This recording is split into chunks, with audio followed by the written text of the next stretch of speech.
O Zika vírus foi descoberto na África, mais ou menos em 1950, e ele ficou mais concentrado na África e na Ásia durante um certo período de tempo. E só depois, em 2015, quando ele começou a chegar no Brasil, é que os casos de microcefalia começaram a chamar a atenção de verdade. O assunto do vídeo de hoje é esse: como que a microcefalia causada pelo Zika vírus pode afetar a visão.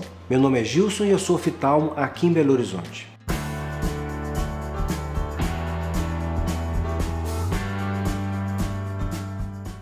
O Zika vírus é transmitido pelo Aedes aegypti, que é o mesmo vetor da dengue e do chikungunya. E ele pode causar febre, coceira, manchas vermelhas pelo corpo, e nos recém-nascidos de mulheres que tiveram infecção durante a gestação, ele pode causar também uma complicação gravíssima, que é a microcefalia.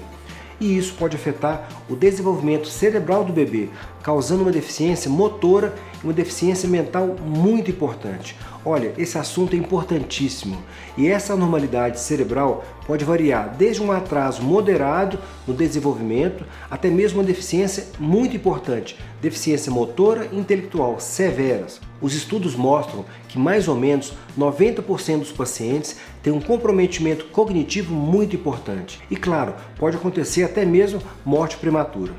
Quando o bebê nasce, pode afetar também de uma forma muito grave a visão desse recém-nascido.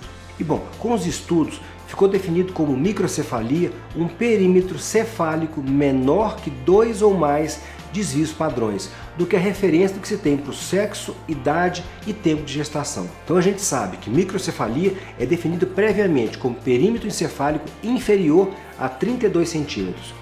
E a microcefalia é uma malformação congênita, e nesses casos o cérebro ele não desenvolve da forma apropriada. Isso é um ponto importante. Só que outras doenças também podem causar isso. Por exemplo, toxoplasmose, rubéola, citomegalovírus, herpes e sífilis. Eu fiz alguns vídeos sobre esses assuntos. São vídeos bem explicativos sobre esses temas. Vale muito a pena assistir. E falando sobre isso, eu quero deixar bem registrado aqui a importância que a gente tem de deixar os comentários aqui no YouTube. Quando a pessoa dá um like, deixa um comentário e compartilha, você sinaliza para o sistema do YouTube que o nosso conteúdo é de boa qualidade e que vale a pena ser divulgado. Então, eu faço em todos os canais que eu sigo. Quando o vídeo é bacana, o vídeo é bom, eu dou um like, eu compartilho, eu divulgo. Então, para quem puder, faz isso também, que isso ajuda muito, é muito importante. Combinado? Bom, como que aconteceu? Lá em 2015, com a chegada do vírus aqui no Brasil, começaram a ter os registros de mães com uma doença durante a gestação. E com isso vieram fetos e bebês nascendo com microcefalia. E os estudos continuaram e foram vendo que realmente existia um aumento no número de ocorrências de microencefalia nos recém-nascidos, nessas mães que foram infectadas pelo Zika durante a gestação. E na época, os 3 estados que tiveram o maior número de casos foram Bahia, Pernambuco e Paraíba, mais ou menos 18%, 17% e 8% cada um desses. Bom, o tempo foi passando e chegaram no nome de Síndrome Congênita pelo Zika vírus. E gente, é um assunto gigante, um assunto muito importante. Eu estou tentando resumir e colocar de uma forma resumida, fácil de entender, tudo bem? Isso é importante deixar claro. Agora, em relação à visão, como que funciona? Fizeram uma publicação numa revista científica muito importante, mostrando a relação dessas lesões no fundo de olho associada à infecção presumida de Zika vírus em casos de pacientes com microcefalia. De uma forma mais técnica, lesões oculares em recém-nascidos microcefálicos com infecção congênita presumida pelo Zika vírus. Bom, e aí, à medida que o tempo foi passando, novos casos foram aparecendo e outras revistas científicas também importantes foram divulgando os trabalhos. Agora, um dado importante: 70% dos casos aconteceram de forma bilateral, ou seja, a sequela é muito mais grave ainda. De uma forma geral, a gente encontra complicações neurológicas e complicações oculares. Ou seja, o impacto social e o impacto econômico é gigante, do ponto de vista de custo de tratamento e do ponto de vista familiar. Isso muda a vida de uma família, muda completamente.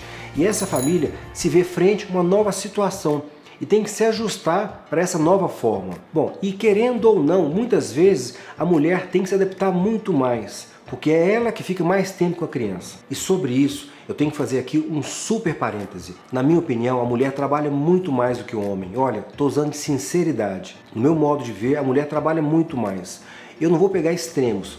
Caso de exceção, a gente encontra em todas as formas. Eu conheço uma moça que acabou se separando porque o marido ficava dentro de casa o dia inteiro. Ele não queria fazer nada na vida, ele mentia para ela que ia trabalhar e não trabalhava, não fazia nada.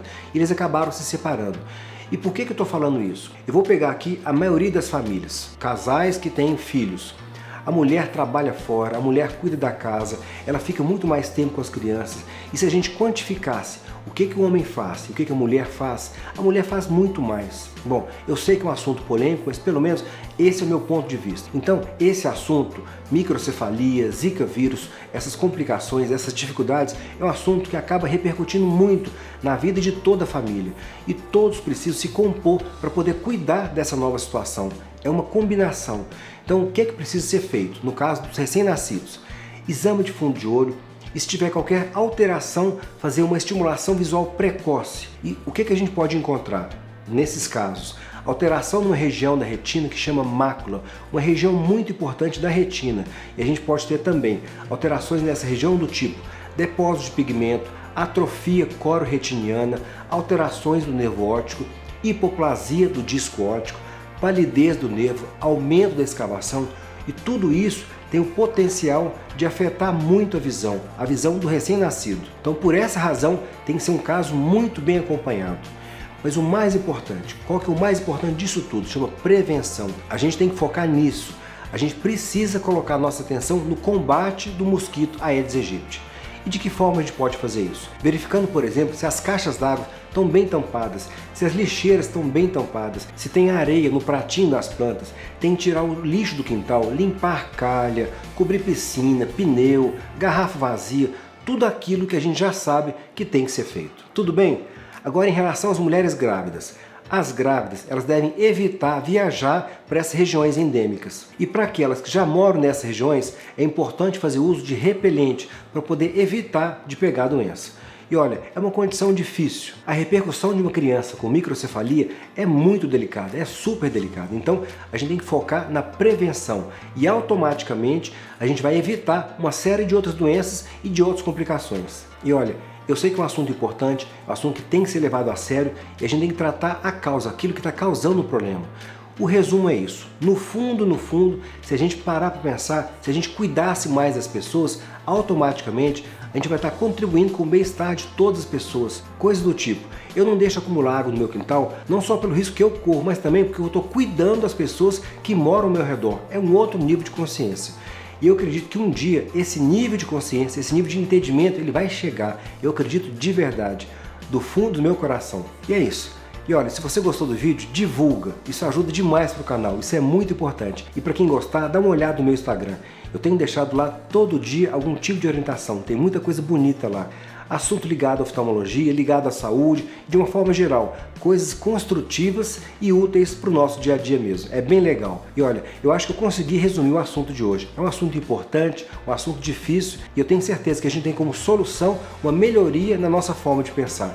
Tanto de pensar quanto de agir. Tudo bem? Mais uma vez, um grande abraço e até o próximo.